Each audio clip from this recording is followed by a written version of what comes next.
विश्वानि देव सवितर्दुरितानि परासुवा यद्भद्रं तन्नःशुवा। ॐ शान्तिः शान्तिः शान्तिः। हमारे आज के मुख्य यजमान आदरणीय नानक जी और जिनके प्रयास से हमारा कार्यक्रम होता है, हमारे अरुण पठानिया जी, तिलक जी भी बड़े कार्यक्रमों में साथ रहते हैं हमारे दुनेरा से, हमारे बलवंत जी, रमेश जी, उत्तम जी, ध्यान जी, देवी जी, रघुनाथ जी जो गुरुकुल में गए, माताओं बहनों, ये छोटी बेटियां आई है, ऐसे ऐसे इनके संस्कार खींच के लेके आई है। वरना लड़कियां तो रील, बच्चे तो आजकल रील देखने में लगे रहते हैं। तो इसका मतलब माता पिता ने अच्छे संस्कार दिए। किसी का बच्चा कार्यक्रमों में जाता तो इसके मतलब माता पिता धार्मिक है, उसके दादा दादी धार्मिक है, तो ये बताते हैं कि बच्चे संस्कारी हैं। देखो, जब अच्छे कर्म होते हैं ये हमारे कोई न कोई पुण्य कर्मों का फल होता है। इस संसार में यदि हम बच्चों से जाएं, स्कूल में पूछें या किसी व्यक्ति से पूछें कि आप जीवन में क्या चाहते हो, तो सब लोग अलग अलग बातें बताएंगे। बच्चों से पूछो, कोई कहेगा मैं डॉक्टर बनना चाहता हूं, कोई कहेगा मुझे आईएएस बनना है, कोई कहेगा मुझे आईपीएस बनना है, कोई कहेगा मुझे साइंटिस्ट बनना है, कोई कहेगा मुझे प्रोफेसर बनना है। सबके अलग अलग लक्ष्य मिलते हैं। ऐसा होता है कि नहीं होता है ना? कोई गृहस्थियों से पूछो, कोई कहेगा आप क्या चाहते हो, मेरा बेटा को अधिकारी बनाऊंगा, मैं अपना एक मकान बनाना चाहता हूँ, मैं प्लॉट लेना चाहता हूँ, मैं बैंक में इतने रुपए चाहता हूँ, मैं ये गाड़ी लेना चाहता हूँ। सबके लक्ष्य अलग अलग। लेकिन अब मैं आपको ऋषियों की तरफ लेके चलूंगा, अपने ऋषियों की ओर। जब ऋषियों से पूछा गया कि ये लोग क्या चाहते हैं, देखो यहाँ तो इतने लोगों ने सबने अलग अलग जवाब दिया। और ऋषि रिसर्चर होते हैं, साइंटिस्ट होते हैं। जैसे एक वैद्य होता है ना, वो रोग को देखते ही वही दवाई देगा। एक अच्छा जबर मतलब पूरा प्रवीण वैद्य नहीं है, वो कई तरह की दवाई दे देगा। ये नहीं काम करेगी तो ये करेगी, ये नहीं तो ये कर देगी, है ना? वो कई तरह की दवाइयां दे देगा। एक जानकार है तो उसने उसी रोग की दवाई दी। तो ऋषि है जानकार, वो ज्यादा दवाइयां नहीं दे तो वो एक ही देंगे। तो ऋषियों से पूछा गया है लोग क्या चाहते हैं। बोले लोगों की तो बात छोड़ो, इस संसार में जितने भी प्राणी हैं, जितने भी मनुष्य, कीट पतंग, कुत्ता घोड़ा बिल्ली, जितने भी प्राणी हैं, सबके सब सुख चाहते हैं। सबके सब क्या चाहते हैं? सुख चाहिए। बोले जी सुख चाहिए, शांति चाहते हैं। बोले सबके सब सुख चाहते हैं, तो फिर क्या सुखी है ये? तो फिर महर्षि कपिल जी कहते हैं कुत्रापि कोपि सुखी नहीं। कुत्रापि कहीं भी, कहीं अपि कोई भी सुखी नहीं, सुखी नहीं है। कहीं भी कोई सुखी नहीं। बोले क्यों सुखी क्यों नहीं है? कारण क्या है इसका? इसका कारण है सा विद्या या विमुक्ते। विद्या ही व्यक्ति को मुक्त करती है, परंतु इनके पास विद्या नहीं है। बोले जी कौन सी विद्या नहीं है? अच्छा, इसको एक छोटी सी बात समझो, दूसरे उदाहरण से समझाता हूँ विद्या कैसे मुक्त करती है। घर में बच्चा आया तो बालक ने देखा पूरी भूख लगी हुई है, पर घर में भोजन का सारा सामान है, पर भोजन बनाना नहीं आता। तो क्या वो अपनी भूख शांत कर पाएगा? उसको पता ही नहीं चावल खाने के, ये काली मिर्च मसाले की है खानी, क्या करना उसको पता ही नहीं। तो अपनी भूख शांत नहीं कर पाएगा, क्योंकि उसको उसकी प्रयोग विधि नहीं पता है। कहते सामान सारे ऐस के दौलत भी पास है, फिर भी आदमी की तबीयत उदास है। सारे सामान दौलत भी पास है, पर फिर भी खुश नहीं है। कारण है हमारी वो विद्या। हमने अपनी विद्या को भुला दिया है। कौन सी विद्या? आजकल तो यदि ईसाइयों से पूछ लिया जाए ना कि तुम्हारी पुस्तक कौन सी है, तुम्हारा ज्ञान कौन सा, अल्लाह ने कौन सा ज्ञान दिया है, तो मुसलमान क्या हिंदू भी बता देंगे मुसलमानों की कौन सी पुस्तक है, पता आप लोगों को? हाँ, कौन सी बताई? कुरान। ईसाइयों से पूछो तुम्हारी पुस्तक कौन सी है, ईसाई भी बता देंगे। अच्छा, ईसाइयों की कौन सी है? बाइबल। और हिंदुओं की कौन सी है? हाँ, दूसरों की जानते हैं पर अपने वाली नहीं पता। हम दूसरों की तो ईसाइयों की भी जानते हैं, मुसलमानों की भी जानते, पर अपने वाले का भी पता। पता कैसे? किसी ने बताया ही नहीं, किसी ने बताया ही नहीं। हम तो गीता को मानते रहे, रामायण को मानते रहे। ये भी हमारी पुस्तकें हैं, ऐसी बात नहीं कि ये नहीं है। रामायण गीता ये हमारी पुस्तकें हैं, हमारे शास्त्र हैं, हमारा इतिहास है। लेकिन ईश्वर का द्वारा दिया गया ज्ञान ये नहीं है, ये नहीं है। वो क्या है पता आपको? वो क्या है? वेद। वो क्या है? वेद। अच्छा, वेद क्यों है? तो मन में प्रश्न उठेंगे कि वेद क्यों है, वेद में क्या लिखा है, वेद में क्या बताया। मैं आपको बताऊं, आपको आश्चर्य होगा वेदों की बातें जान करके। आज पति पत्नी में जो लड़ाई झगड़ा होता है, क्यों होता है? क्योंकि उनको पता नहीं ना उस विद्या का, पति का क्या कार्य और पत्नी का क्या कार्य है, पति के पत्नी के प्रति क्या व्यवहार और पत्नी के पति के प्रति क्या व्यवहार, पता ही नहीं उसको। आजकल तो ये हो गया, बस आना है उसको, काम करने वाली चाहिए, मेरे बच्चे पैदा कर दे, मेरा खून चला दे, बस हो गया पति पत्नी। पता ही नहीं कि मेरी पत्नी तो जब हाथ पकड़ता है पत्नी का, कहता है ओम मे वस्तु पोषा महिम त्वादात बृहस्पति मया पत्या प्रजावती समजीव श्रद्धशतम ओम भगस्ते हस्तमग्रवीत स्वीता हस्तमग्रवीत पत्नी तोमसि धर्महम। कहता हे देवी, आप तो मुझे धर्म के मार्ग पर चलाने वाली हो, आपका ये हाथ धर्म के मार्ग पर मुझे बढ़ाने वाला है। पत्नी कहती है मैं आपको धर्म के मार्ग पर चलाऊंगी, और तभी पत्नी क्या कहलाएगी? धर्म पत्नी, कि ये मेरी धर्म पत्नी है, मुझे धर्म के मार्ग पर चलाती है। अच्छा, अब पत्नी को नहीं पता धर्म क्या है, अब पत्नी का भी नहीं पता धर्म क्या है, और मेरे पति को मैं कैसे धर्म के मार्ग पर चलाऊं, मुझे ही नहीं पता जी। ऐसा हो गया कि नहीं हो गया? आज हमने बच्चों का निर्माण, संतान श्रेष्ठ कैसे बने, माता जो चाहे माता निर्माता होती, माँ चाहे तो बालक को कायर या क्रूर बना दे, और माँ चाहे तो बालक को शिवाजी जैसा वीर बना दे। पर अब माँ को नहीं पता बेचारी को बनाना कैसे। माता तो निर्माण करने वाली थी, अब माँ को तो पता ही नहीं बेचारी को। अब बच्चा है, मोबाइल में लगा हुआ है बच्चा, बच्चा किस में लगा हुआ है? मोबाइल में लगा, और वो छुड़वा ही नहीं पाती। देखो इस देश में आज शास्त्रों के कारण ये जो बेचारे जय घोष लगाए हैं, जय भीम के, ये भी राम को नहीं मानते, कुछ मानते कुछ नहीं मानते। आज शास्त्रों के छूट जाने के कारण हमने क्या किया? कारण क्या पता है इसका? कारण बताओ मैं क्या है? कारण ये है, हमको जातियों में बांट दिया। हमने को किस में बांट दिया गया? क्योंकि वेद नहीं पढ़ा, वेद नहीं पढ़ा, हम जातियों में बट गए, हम इसको निम्न मानने लगे, उसको उच्च मानने लगे, और जातियों में बटने के कारण अपने ही लोग हमारे विरोधी हो गए। जातियां क्या होती है?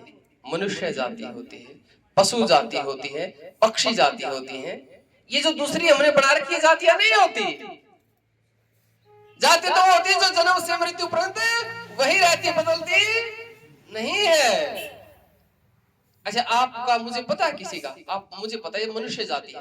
अच्छा, मुझे किसी का पता ये कौन है, ठाकुर है, ये राजपूत है, ये लोहार है, कुम्हार, किसी का पता मुझे? सबका सेम है, वही नाक है, वही कान है, वही मुख है। या तो ऐसा हो ठाकुर साहब के हाथ थोड़े लगे मिलेंगे, हाथों को थोड़े मिलेंगे, या उसके हाथ में तलवार मिलेगी। भाई ये ठाकुर है, इसके तलवार परमात्मा ने लगा के भेज रखा है, तो पहचान, हाँ भाई तू तलवार वाला है, तो ठाकुर साहब है। अब परमात्मा ने तो सबको बराबर बना रखा है। तो इसलिए इस देश में बहुत विघटन हो गया है, हम आपस में टूट रहे हैं। दूर की तो बात छोड़ो, परिवार टूट रहे हैं। कारण है हमने शास्त्रों को छोड़ दिया है। हमें शास्त्रों को जानना होगा, शास्त्रों को जानेंगे हम लोगों को समझा पाएंगे, अपने बच्चों को श्रेष्ठ बना पाएंगे। अच्छा, आजकल बच्चे हैं माता पिता की बात मानते हैं?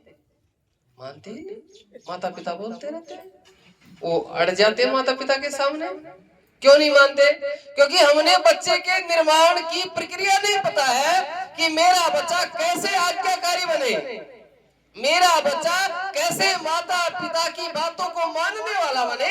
हमें पता ही नहीं है कि मुझे ऐसे इसके साथ क्या क्या व्यवहार करना है, इसके साथ किस किस तरह की क्रियाकलाप करनी है, माता पिता को पता नहीं है। अच्छा, यदि माता पिता को पता चल जाए तो बच्चे कितने आज्ञाकारी हो जाएंगे। हमारे बच्चे आज्ञाकारी होते, मैं कहूंगा बेटा सबके फोन जमा करो, आज ही फोन जमा करेंगे।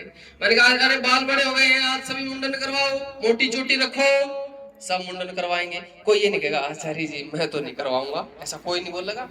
एक बार कहना भाई सब मुंडन करेंगे आज, तो सब मुंडन करेंगे, सब फोन जमा करेंगे, तो एक भी ये नहीं कहेगा जी आज मैं फोन जमा नहीं करेंगे, तुरंत फोन जमा होंगे। क्यों? क्योंकि हम इन्हें ऐसा वातावरण देते हैं। तो सुनो, मैं आपको कुछ बातें बताना चाहता हूं। माताएं बैठी हैं और आपके बच्चे भी बैठे हैं, हमारे बड़े भी बैठे हैं। गृहस्थ में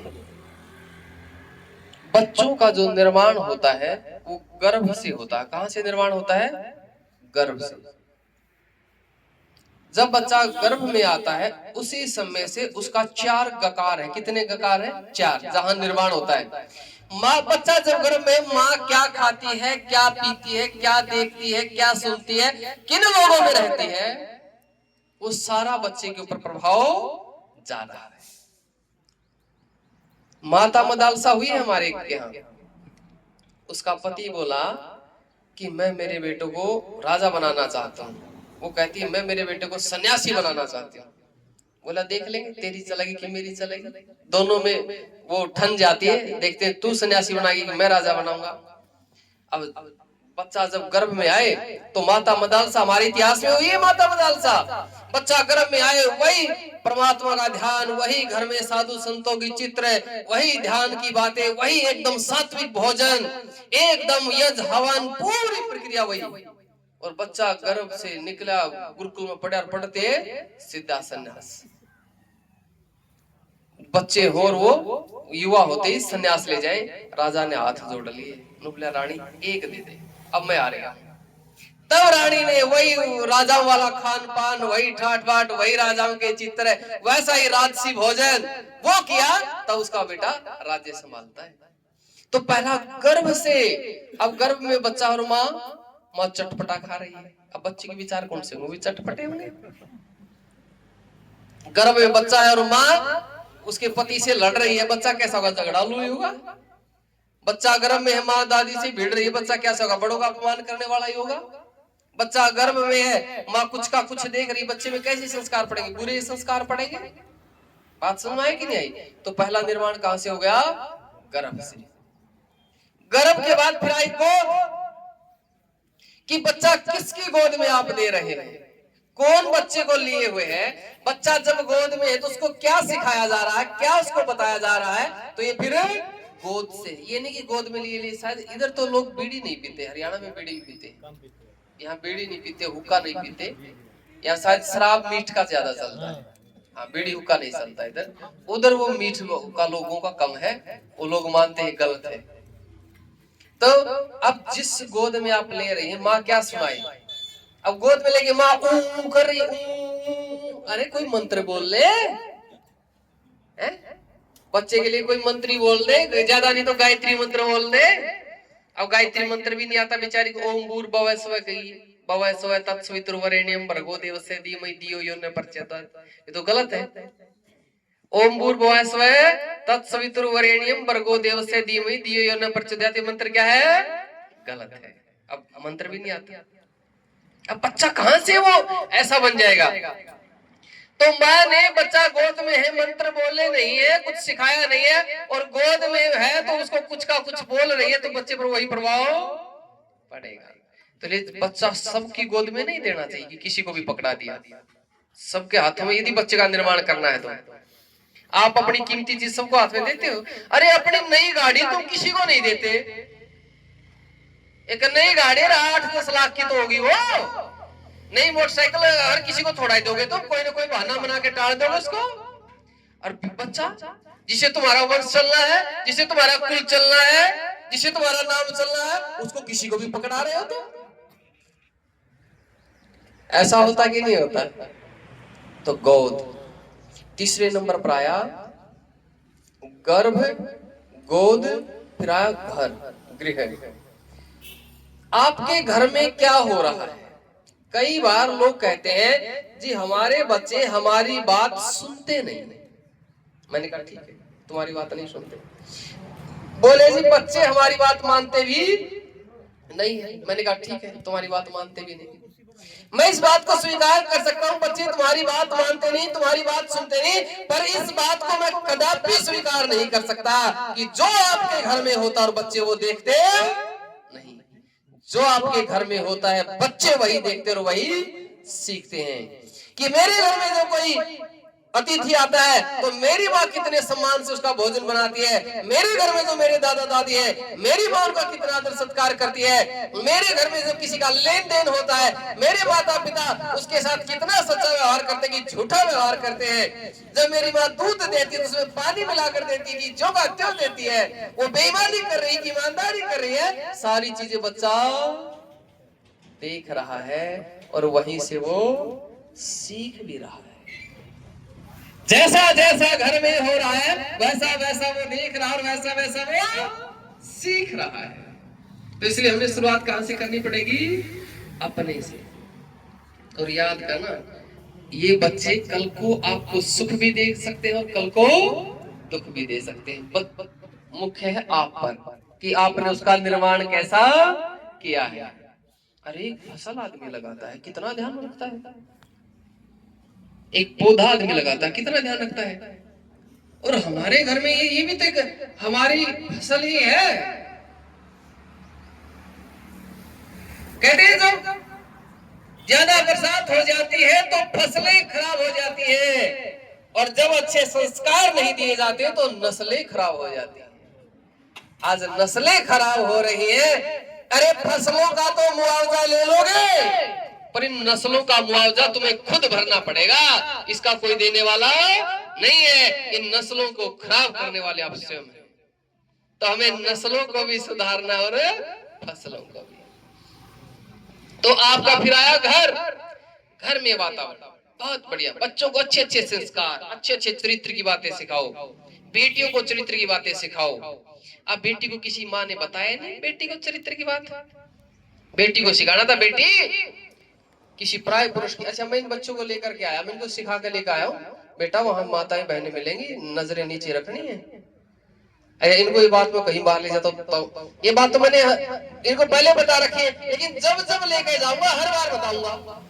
हर बार क्यों बताऊंगा? क्योंकि एक दिन नहाने से शरीर का मैल दूर, प्रतिदिन स्नान करना पड़ता है। ये अच्छे विचार है, ये निरंतर चाहिए, नहीं मिलेंगे तो बुरे विचार अपनी जगह बना लेंगे। तो इसलिए अब माँ अपनी बेटी को शिक्षा दे, प्रतिदिन बेटी का ख्याल रख रही है, बच्चों का ख्याल भी रखा करो। ये नहीं कि उन्हें तुम उनके साथ भिड़ते रहो, उन्हें अच्छे लगने चाहिए ना बच्चे, तभी तो तुम्हारी बात मानेंगे कि मेरी माँ मेरा बड़ा ख्याल रखती है, मेरा बड़ा ध्यान रखती है ना। तो आप उनका ख्याल भी रखो तो बच्चे फिर तुम्हारा ख्याल रखेंगे। अच्छा कोई मेरे साथ अच्छे से बात नहीं करेगा तो मुझे उसको अच्छा लगेगा? वो क्या लगेगा? क्या हमें अच्छा नहीं लगेगा। तो जब मेरे साथ कोई अच्छा व्यवहार करेगा तो मुझे वो अच्छा लगेगा, है ना। तो बच्चों के साथ अच्छा व्यवहार करो। हाँ बेटी क्या चाहिए तुझे, क्या लेके आए तेरे लिए, ठीक है ना। तो ऐसा व्यवहार करो तो बच्चे तुम्हारा ख्याल रखेंगे। तो घर का वातावरण बहुत विशेष बनाना है, घर को बहुत विशेष। आदरणीय सुदेशी जी आ गए हमारे बीच में। तो 3 बात हो गई है, कितनी हो गई है? पहला गर्भ, दूसरा गोद, तीसरा घर और चौथा गुरुकुल। चौथा क्या है? अब तो गुरुकुल खत्म ही हो गए, ये तो स्कूल में पढ़ते हैं। कहां पढ़ते हैं? स्कूल में पढ़ते हैं। उनको फीस लेनी है। आज सब चीजों का व्यापारीकरण हो गया। इस देश में व्यापारीकरण नहीं था शिक्षा का। गुरुकुल होते थे, निःशुल्क पढ़ते थे। यहाँ शिक्षा, चिकित्सा, न्याय और धर्म सब निःशुल्क होते थे और आज सबके सबका व्यापारीकरण हो गया है। इसलिए इस देश में ये मानो बहुत ही संघर्ष के दिन चल रहे हैं। आज ना शिक्षा वो दी जा रही है, ना आज न्याय आपको उससे मिल रहा है।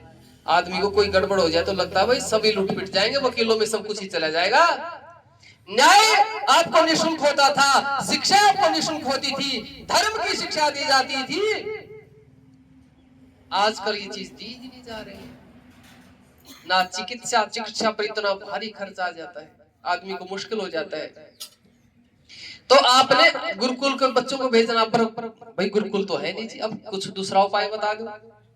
दूसरा उपाय, छुट्टियां हो तो आपके बच्चों को गुरुकुल में भेज दो। जी छुट्टियां हुई है, अब मेरे बेटे को हम गुरुकुल में छोड़ देंगे, वहां रहना सहना खाना पीना सब निःशुल्क है, कोई फीस नहीं है। हम संस्कारों की शिक्षा देंगे, हम नौकर बनाने वाली शिक्षा नहीं देते। आज की पढ़ाई व्यक्ति को क्या बनाती है? आज की पढ़ाई का सिर्फ और सिर्फ एक ही उद्देश्य है, क्या? पैसा कमाना। आज की शिक्षा आपको जीवन यापन करने की है, जीवन जीने की शिक्षा नहीं है। आपको जीवन यापन तो हो जाएगा, आपके घर में रोटी पानी भोजन पानी हो जाएगा, लेकिन जीवन कैसे जीना है वो ये शिक्षा नहीं सिखा सकता। तभी तो मुश्किल हो गई आज। जब विवाह संस्कार होता है ना, तो यहाँ पर 4 फेरे होते हैं कि 7 फेरे होते हैं? इधर अच्छा 7 फेरे होते हैं। वैसे फेरे 4 ही होते हैं। फेरे कितने होते हैं? 4। जिसको आप 7 फेरे करवाते हो सप्तपदी होती है। वो क्या होती है? सप्तपदी। 7 कदम साथ साथ चलते हैं। उन 7 कदमों में पति पत्नी कहते हैं हम साथ साथ चलेंगे, और साथ साथ चल करके हम क्या क्या करेंगे। पहले कदम किस लिए रखा, दूसरा कदम किस लिए रखा। अच्छा आपको तो ये भी नहीं पता होगा फिर ये 7 क्यों होते हैं, 2 3 क्यों नहीं होते? हाँ जी, अब ये भी नहीं पता। अच्छा अग्नि के चारों तरफ होते हैं, किसी मूर्ति के चारों तरफ होते हैं, किसी खंबे के चारों तरफ होते हैं, पेड़ के चारों तरफ होते हैं, किसके चारों तरफ चक्कर लगाते हो? अच्छा अग्नि के चारों तरफ क्यों लगाते हो? वहाँ पेड़ भी हो सकता है, कोई खंबा भी हो सकता है, कोई मूर्ति भी हो सकती है। हाँ जी हो सकता है कि नहीं हो सकता? पर जी हमें तो पता ही नहीं, वो तो कर लिए करवा दिए। हर चीज के पीछे सिखाया गया है, जीवन जीने की कला सिखाई गई है, पर हमें तो पता ही नहीं है कि फेरे क्यों होते हैं, पति आगे क्यों रहता है, पत्नी पीछे क्यों रहती है, पत्नी दाईं तरफ क्यों बैठती है, पति बाईं तरफ क्यों बैठता है, अग्नि ही क्यों है, खीले क्यों डाली जाती है, भाई खीले क्यों डालता है। ये सारी चीजें आप लोगों को जीवन जीने के तरीके सिखाए जाते हो, गृहस्थ के नियम बताए जाते हो। पर आजकल क्या है, फटाफट फटाफट चल दो, ना उनको कुछ पता है ना बताने वाले को कुछ पता है, चल रहा है। आप कहोगे तो हम आपको सिखा देंगे, एक दिन में तो सिखाई नहीं जाएगी। मैं तो पास में मैंने कहा था रमेश जी से, अरुण जी से, मैंने कहा था हमारे रघुनाथ जी से कि हम हर रोज आने के लिए तैयार हैं, जितने बजे आप लोगों के पास टाइम है, हमारे पास दिन में है, दोपहर में है, रात में, जब भी टाइम है हम आने के लिए तैयार। हमें कोई जरूरत नहीं इतने व्यक्तियों की, जो जानने का इच्छुक है हम उन्हें बताने के लिए तैयार है। एक बच्चा हो तो हम एक बच्चे को बताएंगे, 2 है तो हम 2 को बताएंगे, लेकिन चाहे तो कोई हमें बुलाए तो सही, ठीक है ना? हम तैयार हैं। कुछ पैसा नहीं लेंगे, एक अठन्नी नहीं लेंगे, आपके घर कोई भोजन नहीं करेंगे, करके आएंगे और बताकर चले जाएंगे। हमारी भूख विद्या है, वही हमने देनी है और वही हमने बढ़ानी है।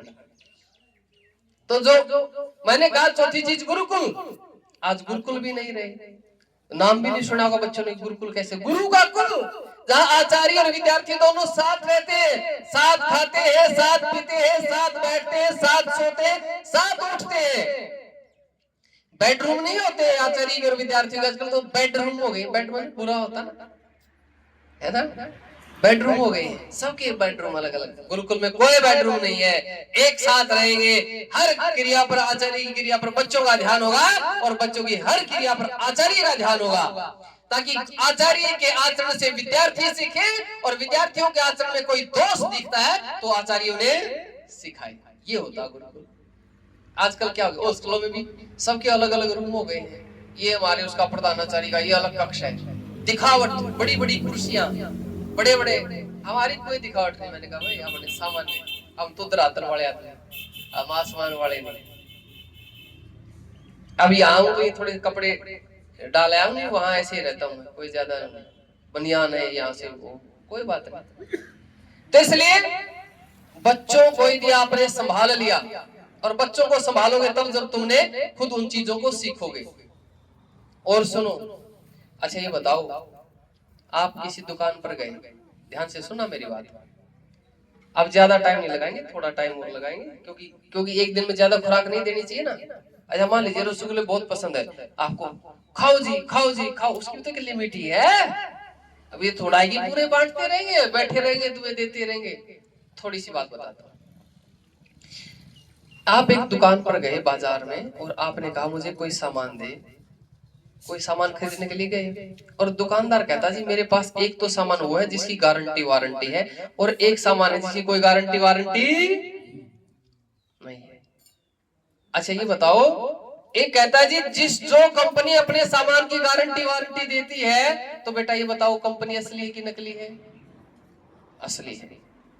अच्छा ये बताओ जो कंपनी अपने सामान की कोई गारंटी वारंटी नहीं देती, तो बताओ बेटी वो कंपनी असली है कि नकली है? कैसी हो कंपनी? नकली। देखिए बच्चों को पता है ना, छोटे बच्चे है ना, ये छोटे बच्चे जानते हैं कि जिस कंपनी ने अपने सामान की गारंटी वारंटी दी वो कंपनी असली, और जो कंपनी अपने सामान की गारंटी वारंटी नहीं देती वो कंपनी नकली। अच्छा ये बच्चे भी तो प्रोडक्ट होंगे, इनको किसने बनाया? इनकी कंपनी कौन है? माता पिता। इनकी कंपनी कौन है? अब मान लीजिए ये एक प्रोडक्ट है, इनकी कंपनी माता पिता। यदि कंपनी की अपने सामान की गारंटी देती है कंपनी, मेरा बच्चा झूठ नहीं बोलेगा, मेरा बच्चा चोरी नहीं करेगा, मेरा बच्चा किसी की तरफ गलत नहीं देखेगा, मेरा बच्चा काम चोरी नहीं करेगा, तो इसका मतलब है कंपनी गारंटी वारंटी दे रही है, तो कंपनी असली है। और एक कहती जी मेरा बच्चा ये तो मानता ही नहीं है, ये तो झूठ को बोलता है? तो इसका मतलब है भाई प्रोडक्ट में फॉल्ट नहीं है, ये तो कंपनी का फॉल्ट है। ये कहां का फॉल्ट है? कंपनी ने बनाया तो समझ रहे हो कि नहीं मेरी बात को? तो सुनो, तो इसलिए कहा मातृवाद पितृवाद आचार्यवाद पुरुषोवेद। हमारे शास्त्र कहते हैं बच्चे का निर्माण करने वाले तीन हैं, माता पिता और आचार्य। ऋषि लिखते हैं माता निर्माता होती, मां निर्माण करने वाली होती है। 1000 आचार्य एक तरफ रख दिए और एक माँ को एक तरफ रख दिया, बोले एक माँ वो निर्माण कर सकती है जो 1000 आचार्य करेंगे। इतना बड़ा सामर्थ्य दे दिया माँ का। और सुनो माताओं, अच्छा आप किन किन महापुरुषों के नाम याद है? हाँ भाई किन किन अपने भगवानों को किन किन को जानते हो? राम कृष्ण को जानते हो? हाँ देखो, श्री राम को, कृष्ण को, हनुमान को, है ना। महाभारत के हमारे अर्जुन है, भीष्म पितामह है ना।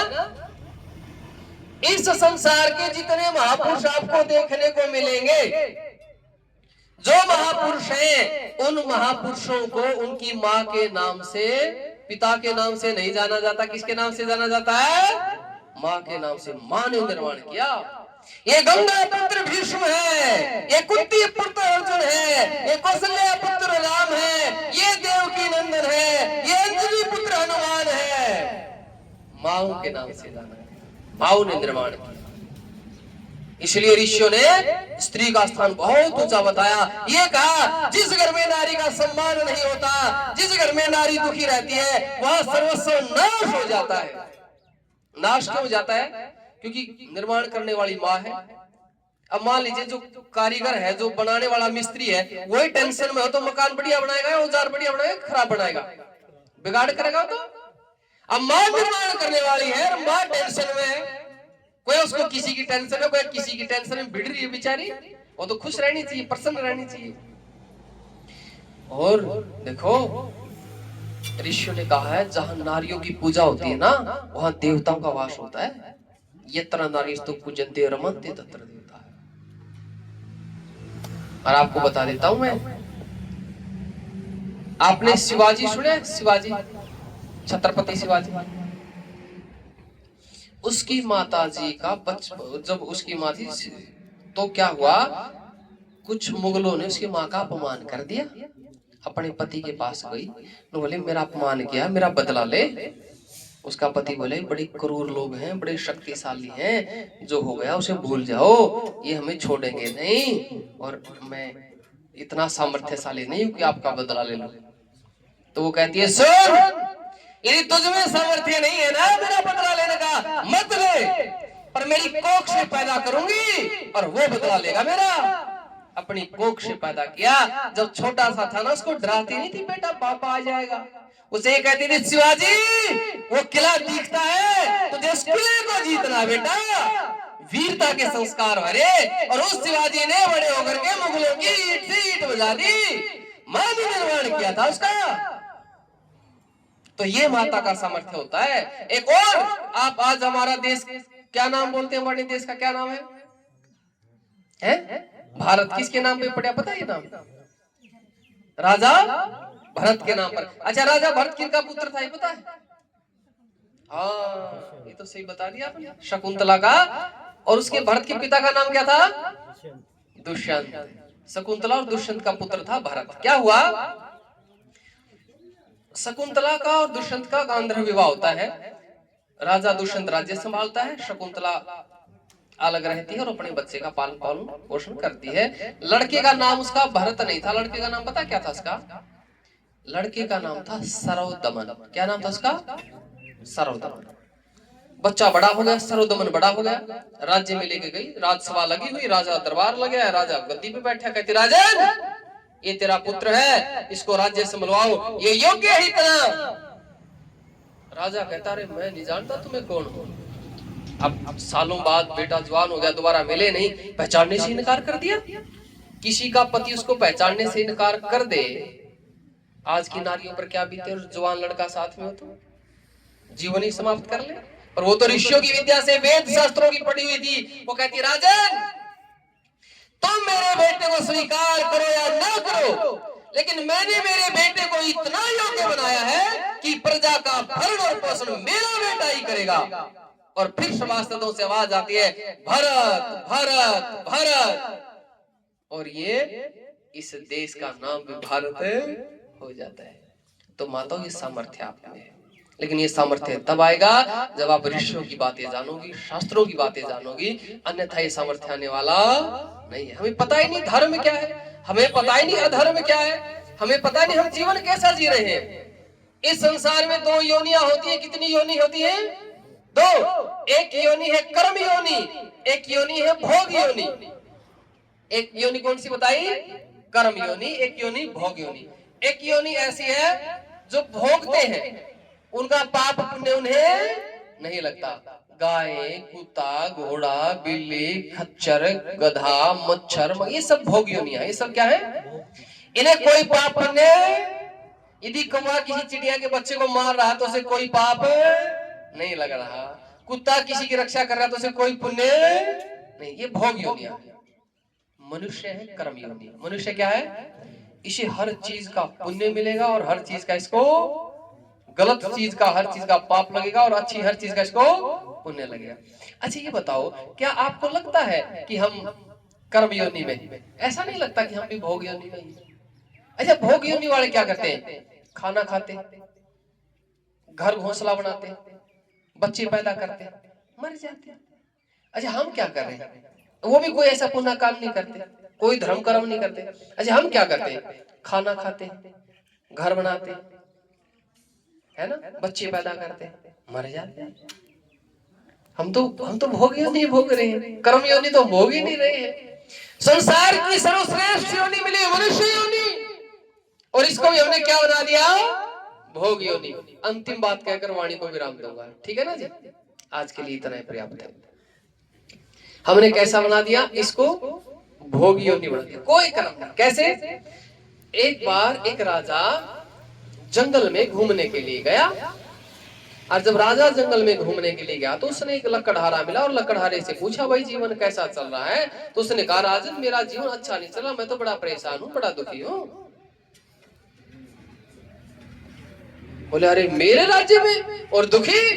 बोले क्या हुआ, क्यों ऐसा बात है? बोले राजन मैं तो लकड़ियां काटता हूँ, कोयले बनाता हूँ और बेचता हूँ, उससे एक समय का मुश्किल से मेरा भोजन चल पाता है। तो राजा ने कहा मंत्रियों इसे चंदन के वृक्ष दे दो। राजा ने चंदन के वृक्ष दे दिए। कुछ समय बाद फिर आया, फिर उससे पूछा हाँ भाई लकड़हारे कैसा जीवन चल रहा है? बोले राजन मेरा जीवन चल कहाँ रहा, मेरा तो कट रहा है, मेरा तो जीवन यापन मुश्किल है, मैं तो एक समय का भोजन मुश्किल से चल रहा है। राजा को तो आश्चर्य हुआ, अरे भाई तुझे चंदन के वृक्ष दिए गए हैं, ये तो इतनी कीमती चीज है, तू कहता मेरा जीवन चल रहा है, बस एक समय का भोजन चल रहा है। बोला क्या किया तूने? बोला राजन मैंने तो लकड़ी काटी, कोयला बनाया, अरे बेच दिया। अरे ओहो, चंदन का कोयला बना डाला, चंदन का। तो परमात्मा ने हमें मनुष्य जन्म दिया, संसार की सर्वश्रेष्ठ योनि दी, और हम इसका कोयला बना रहे हैं। हम इसका लाभ नहीं ले रहे, और हम बुद्धिमान की मूर्ख, हम तो मूर्ख बने बैठे। कैसे मूर्ख बने बैठे? सुनो, एक बार एक कुम्हार जंगल में जा रहा था और उसने अपने गधे के गले में हीरा बांधा हुआ था, चमकदार था। उसने अपने गधे का श्रृंगार कर दिया कि सुंदर लगेगा। तो जंगल से उधर से एक रास्ते से जोहरी जा रहा था, तो जोहरी ने देखा कि ये तो हीरा है, पहचान लिया, और वो उससे बोला भाई इसका क्या लेगा? उसने कहा मैं लूंगा जी इसके 8 आने। ठीक है ना, 1 रुपए में कितने आने होते हैं? 1 रुपए में 16 आने होते हैं। कितने आने होते हैं? 16 आने होते हैं। 4 आने, 8 आने, 1 रुपए, ऐसा होता है ना, तो 16 आने होते हैं। उसने कहा मैं लूंगा इसके 8 आने। जोहरी बड़ा लालची लोभी आदमी था, बोला मैं 8 नहीं 6 दे दूंगा।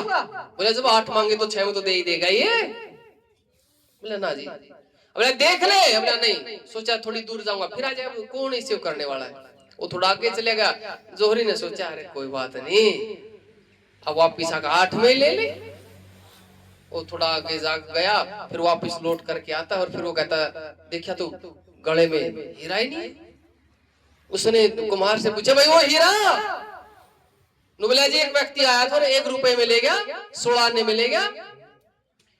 तो जोहरी कहता बोले अरे मूर्ख, लाखों का हीरा और तूने 1 रुपए में दे दिया। तो कुम्हार कहता अरे भाई मूर्ख मैं नहीं, मूर्ख तो तू है। तुझे इसकी कीमत पता थी फिर भी तू इसके 6 आने लगा रहा था, मुझे तो कीमत ही नहीं पता थी। मूर्ख तू आके मैं हुआ। तो इसलिए हम मूर्ख ना बने, इस जीवन को सार्थक करें, इस जीवन को सार्थक करें। और मैं फिर निवेदन करता हूं, हम आपके पास में तो हमारा लाभ ले लो। हम जिस टाइम कहोगे, जिस स्थान पर कहोगे वहां आ जाएंगे। अकेली महिलाओं में नहीं आएंगे, इतनी हमारी कंडीशन है। पुरुष जरूर चाहिए, ठीक है ना। हमारा बस एक ही बात है कि हम सिर्फ महिलाओं में नहीं आएंगे, वो 1-2 पुरुष हो, चाहे 1 पुरुष हो, पक्का हो। जहां कहोगे आप कहोगे हमारे घर में आ जाया करो आप शाम को, हम खाली रहते 1-2 पड़ोसन को और पड़ोसियों को बुलाएंगे, वहां रख दो जी, हम आपके घर आ जाएंगे और आपको इतनी चीजें सिखा देंगे, मतलब इस जन्म की सार्थकता तो कर ही ले जाएंगे। वरना आज के समय पर कोई तुम्हें भूत प्रेत के बारे में लूटेगा, कोई तुम्हें मूले मांगले के बारे में लूटेगा, कोई तुम्हें किसी चीज पर लूटेगा, कोई तुम्हें नजर के बारे में डराएगा, पता नहीं क्या क्या चीजें चल रही हैं। तुम्हें शास्त्रों की बातें बताएंगे, ईश्वर की बातें बताएंगे, धर्म की बातें बताएंगे, संतान निर्माण की बातें बताएंगे, संतान श्रेष्ठ कैसे बने उसके बारे में बताएंगे, पति पत्नी के कर्तव्य बताएंगे, मनुष्य को कर्मों के फल कैसे मिलते हैं, कर्म फल व्यवस्था क्या है, ईश्वर का ध्यान कैसे करना चाहिए, ईश्वर कहाँ है, कैसे है, किस तरह है, ये सारी बातें हम बताएंगे आप लोगों को। ठीक है नहीं? आज लोग ईश्वर को मानते, कोई पूछने लग जाए आप में से जो ईश्वर को मानने वाला ना, कोई कह दे मैं ईश्वर को मानता हूं, आप में से कोई कह दे मैं ईश्वर को मानने वाले हूं, और मैं कुछ देर के लिए नास्तिक बन जाऊं कि मैं नास्तिक हूं, आप लोग ईश्वर को सिद्ध नहीं कर सकते। कोई ये कह देना मैं ईश्वर को मानता हूं, और थोड़ी सी देर के लिए एक थोड़ा सा ट्रायल देखना तो देख लो। यदि आप चाहते हो ना जी, छोटी सी एक रील दिखा दो, मैं कोई आप में से कहता हो जी मैं ईश्वर को मानने वाला और फिर मैं अपनी तरफ करूं, मैं आस्तिक हूं, हम दोनों समय हवन करते हैं गुरुकुल में, दोनों समय संध्या करते हैं, परमात्मा का ध्यान करते हैं, लेकिन मैं कहता हूं यदि कल को तुम्हारे सामने कोई नास्तिक आ गया तो तुम्हारे पास जवाब नहीं है, तुम बात ही नहीं काट पाओगे, ऐसी ऐसी तर्क देगा तुम्हारे सामने। थोड़ी सी देर के लिए किसी की इच्छा तो आओ करते हैं शास्त्रार्थ, एक आस्तिक आ जाओ, मैं नास्तिक बन के कर लेता हूँ विचार, नहीं तो कभी हमारे ब्रह्मचारी का शास्त्रार्थ करवा देंगे तुम्हारे सामने। हमारा एक ब्रह्मचारी कहेगा ईश्वर नहीं है, बोले क्यों नहीं है ईश्वर? बोले वो दिखाई नहीं देता इस संसार में, जो चीज दिखाई नहीं देती वो है ही नहीं। खरगोश के सींग नहीं है, वो दिखाई नहीं देता। लोग बोलते हैं खरगोश के सींग, खरगोश के सींग। आकाश का फूल बोलते, कोई आकाश का फूल नहीं होता। फिर दूसरा ब्रह्मचारी शास्त्रार्थ करेगा, फिर वो पहले वाला नास्तिक फिर कहेगा अरे ईश्वर नाम की कोई सत्ता नहीं है, कहाँ है तुम्हारा ईश्वर? आज संसार में इतनी बुराइयां फैल रही है, छोटी छोटी बच्चियों के साथ अत्याचार हो रहा है, सरेआम लोगों को भूना जा रहा है, यहाँ बेईमानी इतनी हो रही है, कमजोर पर एक अत्याचारी भारी पड़ रहा है, कहाँ है तुम्हारा ईश्वर? फिर हमारा आस्तिक तर्क देगा, फिर नास्तिक आएगा, वो कहेगा अरे तुम्हारा ईश्वर, तुम ईश्वर ईश्वर करते हो, ये मंदिरों में जाते हैं, पूजा पाठ करते हैं और इनकी कहाँ मनोकामनाएं पूर्ण होती है? क्या ईश्वर नहीं सुनता इनकी? ये सालों साल आते जाते रहते, इनकी बात ही पूरी नहीं होती, कहाँ है तुम्हारा ईश्वर? अब फिर उनके शास्त्रार्थ चलेंगे, फिर हमारा आस्तिक समझाएगा, वो अपने तर्क देगा। तो इस तरह आप लोगों को हम बताएंगे। अब मैंने अपनी पूरी खोल के बता दी है, मंदिर में, घर में, जिस स्थान में, जहां कहो, जब कहो, जिस टाइम कहो, एक टाइम छोड़ना पड़ेगा। हमारा रात के 9 बजे और सुबह 3:45 बजे हम उठते हैं, ये हमारा सोने का टाइम है। रात के 9 से सुबह 3:45 तक का। 4:45 से उठ करके 8:30 तक हमारा ध्यान, हवन, उपासना, व्यायाम ये चलता है। 8:30 बजे हम आपके लिए समय दे देंगे। शाम का टाइम फिर 8:30 से हम शाम तक टाइम दे देंगे। सुबह 8:30 से पहले हमारे पास टाइम नहीं है, 8:30 के बाद और रात के 9 बजे तक 10 भी कर देंगे हम, आपके लिए टाइम ही टाइम है। इसीलिए घर छोड़ रखे आप लोगों के लिए, कोई कुछ समाज का कल्याण करे। तो आप सबका बहुत बहुत धन्यवाद।